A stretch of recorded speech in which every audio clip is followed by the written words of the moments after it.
یہ جو واقعہ افک ہے یہ حضرت عائشہ صدیقہ رضی اللہ تعالی عنہا کے لیے بڑا دردناک ہے، تاریخ کا بڑا اہم واقعہ،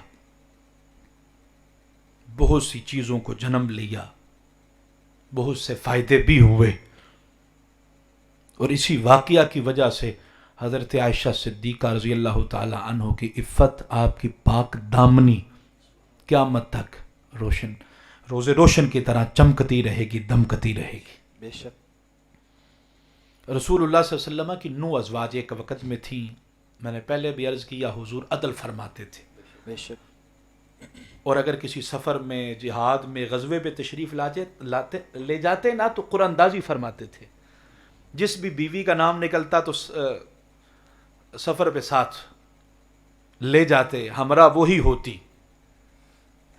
تو غزوہ بنو مستلق پہ حضور تشریف لے جانے لگے، قرآن اندازی کی، نام حضرت عائشہ صدیقہ کا نکلا۔ اب فرماتی میں حضور کے ہمراہ ہو گئی، اب چند صحابہ کے ڈیوٹی لگ گئی کہ جس ہودج میں حضرت عائشہ صدیقہ ہوں گی ان کو سواری پہ، اونٹ پہ رکھنا ہے، اور جہاں پہ ٹھہرنا ہے، سٹے کرنا ہے، پھر ہودج کو نیچے اتار دیا جائے گا۔ یہ ان کی ذمہ داری تھی، ڈیوٹی تھی۔ حضرت سیدہ عائشہ صدیقہ فرماتی ہیں کہ غزوے سے جب واپس ہو رہے تھے نا ہم، تو مدینہ طیبہ کے قریب رات کا وقت تھا، تو رات وہیں پہ رسول اللہ صلی اللہ علیہ وسلم نے گزاری، ٹھہر گئے۔ اب فرماتی ہیں میں قضاء حاجت کے لیے دور نکل گئی، جب واپس آئی تو میں نے ایسے ہاتھ گلے پہ لگایا تو گلے میں میں نے ہاتھ ڈالا ہوا تھا، وہ ہاتھ نہیں تھا گلے میں پریشان ہو گئی۔ وہ اپنی بہن حضرت اسما سے لے کر آئی تھی، اب کسی کا لیا ہوا ہار اور پھر گم جائے، پریشانی تو ہوتی ہے۔ جی اب فرماتی ہیں نا میں واپس گئی اسی جگہ پہ، وہ ہار تو مل گیا، لیکن جب لوٹ کے آئی نا تو قافلہ کوچ کر چکا تھا۔ اب رہی بات تم کہو کہ وہ ہودج میں بیٹھتی تھیں تو وہ اوپر رکھا تو پتہ نہیں چلا، نہیں پتہ چل سکا۔ حضرت عائشہ صدیقہ کوئی موٹی خاتون نہیں تھی جن کا اتنا وزن ہو، اور اس وقت خواتین موٹیاں ہوتی نہیں تھی، کوئی برگر شوار میں اور پیزوں کا تو دوڑ نہیں تھا نا، ہیں؟ اور اہل بیت کے گھر میں ویسے بھی کئی کئی دن تک چولہا نہیں جلا کرتا تھا، اور حضرت اما عائشہ صدیقہ تو ویسے بھی روزانہ روزے کی حالت میں ہوتی تھی۔ اللہ ایک روٹی گھر میں بیٹھی، سائل نے آ کے سوال کر دیا، ایک ہی روٹی ہے گھر میں، کہا یہی دے دو سائل کو۔ سبحان اللہ 70,000 دینار آئے ایک ہی دن کے اندر، سب کو اللہ کی راہ میں جو ہے وہ خیرات کر دیا۔ وزن نہیں تھا آپ کا، ان اصحاب کو پتہ نہیں چلا، ہودج انہوں نے سمجھا اندر موجود ہے، رکھ دیا۔ قافلہ روانہ ہو گیا۔ اما عائشہ صدیقہ جب آئیں ادھر تھا کوئی نہیں، ہار مل گیا۔ قافلہ روانہ، ادھر ہی بیٹھ گئیں، سوچا جب یہ پہنچیں گے دیکھیں گے ہودج خالی ہے تو دوبارہ اسی جگہ پہ لوٹیں گے، جی کیونکہ جہاں پہ انسان ٹھہرتا ہے، سٹے کرتا ہے نا، جی تو کوئی چیز گم جائے، رہ جائے تو پھر وہیں واپس آتا ہے جی دیکھنے کے لیے۔ تو آپ بیٹھ گئی، رات کا وقت تھا، آپ فرماتے ہیں میری آنکھ لگ گئی، صبح کا وقت ہوا، حضور کے صحابی حضرت صفوان بن معطل رضی اللہ تعالیٰ عنہ، رضی اللہ تعالی حضور نے ان کی ڈیوٹی لگائی تھی کہ آپ نہ قافلے سے پیچھے پیچھے آئیں گے تاکہ کوئی رستے میں چیز گر جائے تو اس کو اٹھا لیں۔ جی انہوں نے جب حضرت عائشہ صدیقہ کو دیکھا، آپ سوئی ہوئی تھی، تو انہوں نے کہا انا للہ و انا الیہ راجعون۔ آپ فرماتی ہیں میری آنکھ کھل گئی، انہوں نے اپنی سواری جو اونٹ تھا اس کو بٹھایا، میں اونٹ پہ بیٹھ گئی، انہوں نے نکیل پکڑ لی، رسی پکڑ کے وہ چلنے لگ پڑے۔ فرماتے پورے رستے میں نہ میں نے ان سے کلام کیا، نہ انہوں نے مجھ سے کوئی بات کی، صرف ایک بات میں نے ان کی سنی، کیا؟ انا للہ و انا الیہ راجعون، اس کے علاوہ کوئی بات نہیں، کوئی جملہ نہیں سنا، نہ میں نے کیا۔ پہنچ گئی مدینہ طیبہ۔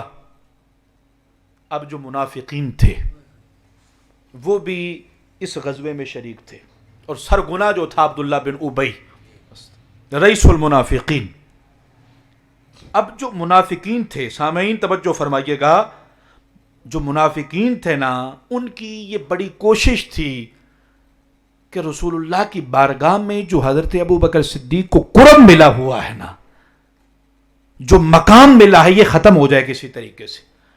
یا حضور دور کر دیں ابو بکر صدیق کو، یا حضرت ابو بکر صدیق خود دور ہو جائیں. منافقین کو جو نبوت کے ساتھ جو صدیقیت جڑی ہوئی تھی نا، یہ پسند نہیں تھی. یہ قربت و معیت ابو بکر صدیق کی رسول اللہ کے ساتھ یہ اچھی نہیں لگتی تھی منافقین کو. انہوں نے شورش برپا کر دی. معاذ اللہ حضرت عائشہ صدیقہ کی پاک دامنی، آپ کی طہارت اور عفت پہ انگلی اٹھائی، استغفر اللہ، عیب لگایا، بہتان لگایا، تہمت لگائی. استغفر اللہ. آج لوگ بات، یار لوگ کیا کہیں گے، لوگ وہ کہتے ہیں، یہ کہتے ہیں.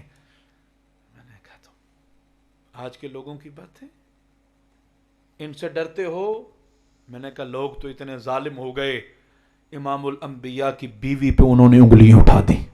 استغفر اللہ. اتنا حیا نہیں کیا، یہ کون ہے؟ بہتان لگایا. سیدہ عائشہ صدیقہ آپ ویسے بیمار ہو گئی تھی، سفر کی تھکاوٹ تھی. اب فرماتی مجھے کسی چیز کی خبر نہیں تھی. پورے مدینے میں بات پھیل گئی، گھوم رہی ہے، لیکن آپ کو خبر نہیں ہے. تو حضور آتے ہیں اور پوچھتے ہیں عائشہ کیا حال ہے، پھر تشریف لے جاتے ہیں، پھر پوچھتے ہیں. میں نہیں سمجھی معاملے کو کہ کیا ہوا.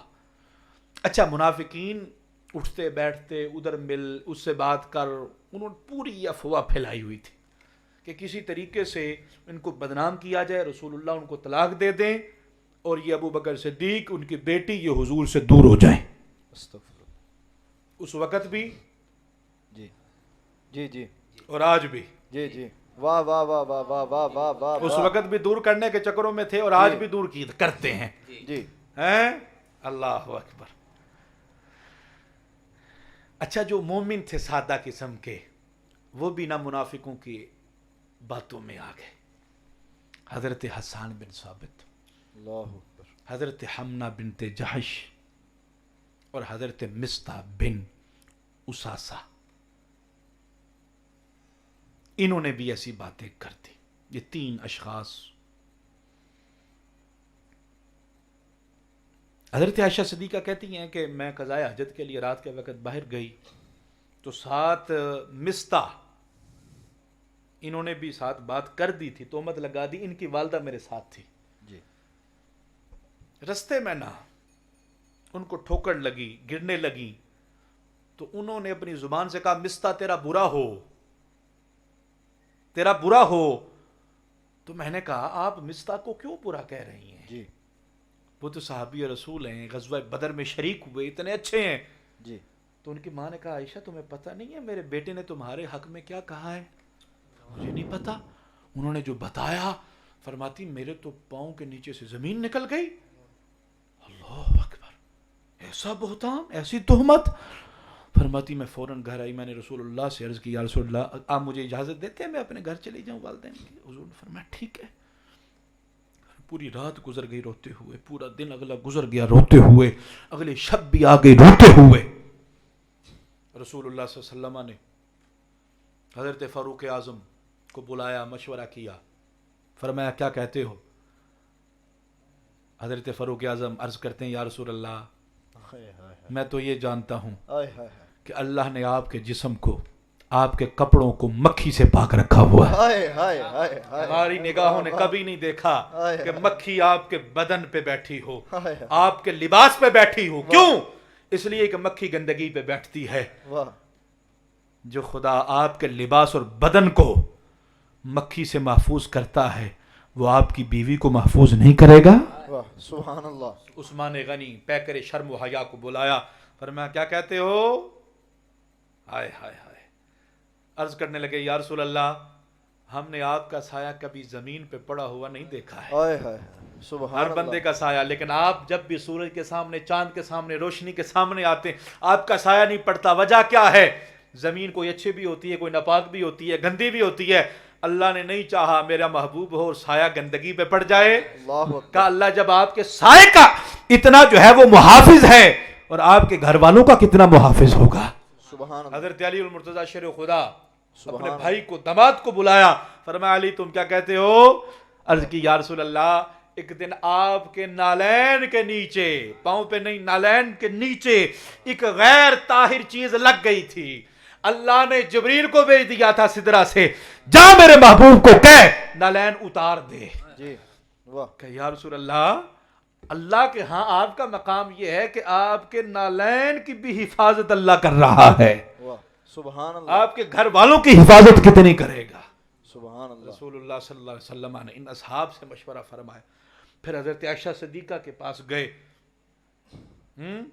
حضرت عائشہ صدیقہ کہتی ہیں میں رو رہی تھی, حضور جان کائنات صلی اللہ علیہ وسلم پہ ایسی کیفیت طاری ہوئی جیسی وحی کے نزول کے وقت ہوتی تھی. آقا کے چہرے پہ پیشانی پہ ایسے جو ہے وہ پسینہ ٹپک رہا تھا. وہ کیفیت جب ختم ہوئی حضور فرمانے لگے عائشہ تجھے مبارک ہو, سبحان اللہ.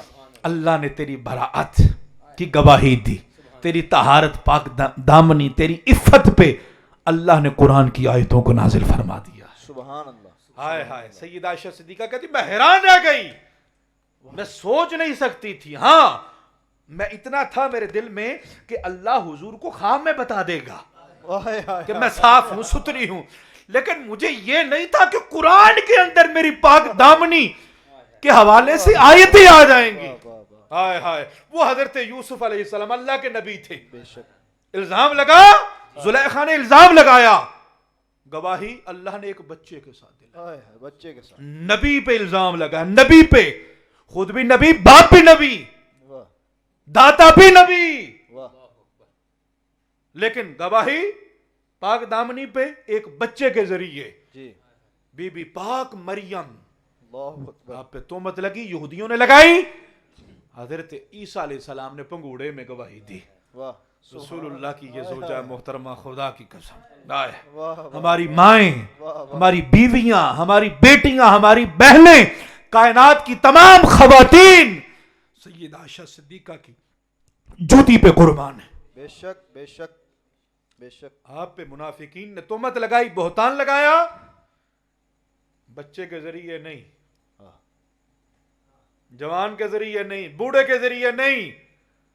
اللہ چاہتا تو درختوں سے بھی گواہی دلوا سکتا تھا, بے شک.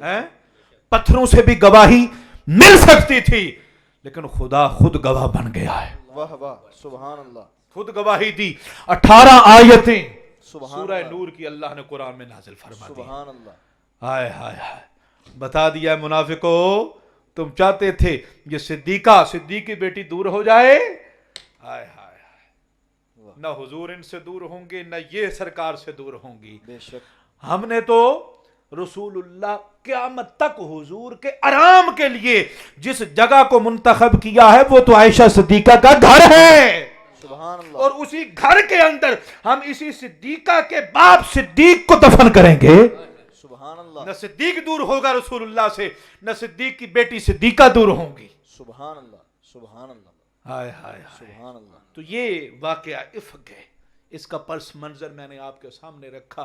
بڑا دردناک اذیت والا تھا حضرت عائشہ صدیقہ, لیکن بالآخر جو اس کا نتیجہ نکلا وہ بڑا اچھا کہ حضرت عائشہ صدیقہ رضی اللہ تعالیٰ عنہا کے حق میں 18 آیتیں اللہ نے نازل فرمائی. اب قیامت تک یہ آیتیں تلاوت ہوتی رہیں گی, نماز میں پڑھی جاتی رہیں گی, قرآن پڑھتے رہیں گے, حفاظ پڑھتے رہیں گے, اور حضرت عائشہ صدیقہ رضی اللہ تعالیٰ کی طہارت اور عظمت کو سمجھتے رہیں گے.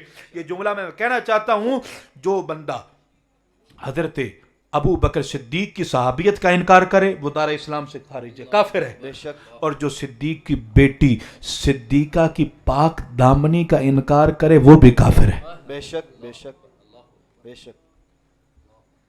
پیر صاحب یہ واقعہ افک سننے کے بعد ذہن میں ایک سوال نمودار ہوتا ہے کہ نبی علیہ الصلوۃ والسلام کو تو اللہ پاک نے علم غیب کا علم عطا فرمایا تھا, پھر سرکار علیہ الصلوۃ والسلام کم و پیش 1 مہینے تک جب تک وحی نازل نہیں ہوئی حضور نے انتظار کیوں فرمایا, علم غیب سے خبر کیوں نہ دے دی, صحابہ کرام کو بتا دیتے. منافقین جو اعتراضات کر رہے تھے اپنے غیب کی خبر دیتے ہوئے ان کے اعتراضات کو رد کر دیتے، جواب دے دیتے. ایسا نبی علیہ الصلوۃ والسلام کے حیات پاک سے کوئی واقعہ جی. نہیں ملتا. جو منکرین ہیں علم غیب رسول کے، وہ یہ اپنی طرف سے بہت بڑا اعتراض لے کر آتی ہیں جی کہ سنیو، تم کہتے ہو حضور کو پل پل کی خبر ہے، ذرے ذرے کی خبر ہے، جی تو اپنی بیوی پہ اور محبوب زوجہ پہ تہمت لگی، بہتان لگا اتنا بڑا، پریشان ہو گئے اور 1 مہینے تک انتظار کرتے رہے. جی غیب کا علم تھا تو بتا دیتے نا. تو پہلی بات یہ ہے کہ حضرت عائشہ صدیقہ پہ تہمت لگی. وہ کون ہیں؟ حضور کی زوجہ ہیں. جی اب شوہر آ کے خود گواہی دے رہا ہو جی تو منافقین تو کہیں گے نا کہ دیکھو اپنے گھر پہ بات آئی ہے جی ہیں، اور آ کے کہہ رہے ہیں نہیں نہیں نہیں ٹھیک ہے ٹھیک ہے ٹھیک ہے، سب کچھ ٹھیک ہے، میں گواہی دیتا ہوں. اور پھر کچھ مسلمان بھی تو منافقین کی باتوں میں آ چکے تھے نا. جی جی اب اس لیے رسول اللہ نے وحی کا انتظار کیا جی ہے کہ وحی آ جائے گی، قرآن اترے گا، تو پھر یہ جو مسلمان ان کے بہکاوے میں آ گئے یہ مان جائیں گے، منافقین کی زبانیں بھی بند ہو جائیں گی، پھر کوئی بھی منافق کی بات میں نہیں آ سکتا. جی اور دوسری بات ہے، صحیح مسلم شریف کی حدیث ہے، نبی کونین صلی اللہ علیہ وسلم منبر پہ جلوہ گر ہوئے اور آقا نے فرمایا واللہ سبحان ما اللہ علمت علی اہلی الا خیرن. سبحان اللہ خدا کی قسم، اللہ کی قسم فرما کے حضور نے فرمایا کہ میں اپنے گھر والوں میں بہتری کے علاوہ کچھ نہیں جانتا. واہ سبحان اللہ سبحان اللہ. حضور فرماتے ہیں ہر نبی کی بیوی پاک ہوتی ہے، بے شک ہر نبی کی بیوی پاک ہے. تو نبی کی بیوی پاک ہے، یاد رکھنا نبی کی بیوی کافرہ ہو سکتی ہے، زانیہ نہیں ہو سکتی. حضرت نوح علیہ السلام کی بیوی کافرہ تھی، زانیہ نہیں تھی. اللہ حضرت لوط کی بیوی کافرہ تھی، زانیہ نہیں تھی. حضور یہ تو جانے اور یہ تو ہر نبی کی بیوی پاک ہے اور اپنی بیوی کی خبر نہ ہو. ہر نبی کی بیوی تو پاک ہو اور نبی الانبیاء کی بیوی پاک نہ ہو.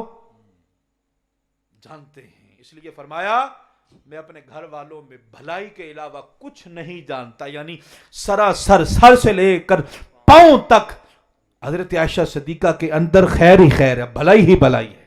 سبحان اللہ. تو یہ اعتراض کرنا سراسر یہ جہالت ہے. جی ہیں وہ بے ایمان تھے، منافق تھے، انہوں نے حضرت عائشہ صدیقہ پہ اعتراض کیا، اور یہ بے ایمان ہے، یہ رسول اللہ صلی اللہ علیہ وسلم کے علم غیب آپ کی ذات پہ اعتراض کرتے. جی حضور کو علم تھا، بالیقین تھا، صحابہ کو بھی علم تھا، لیکن انتظار تھا کہ وحی آ جائے. واہ اب سرکار پہلے فرما دیتے تو یہ جو شان ہے، ویسے تو سرکار کی زبان سے نکلے ہوئے الفاظ بھی ماشاءاللہ کیا کہنے ہیں، لیکن اب جو قرآن میں آیتیں آ گئی ہیں ان کے کیا کہنے ہیں. سبحان اللہ. بس اسی لیے سرکار انتظار فرما رہے تھے کہ عائشہ صدیقہ کی طہارت اور پاک دامنی پہ جو اللہ کی طرف سے مہر ثبت ہو جائے.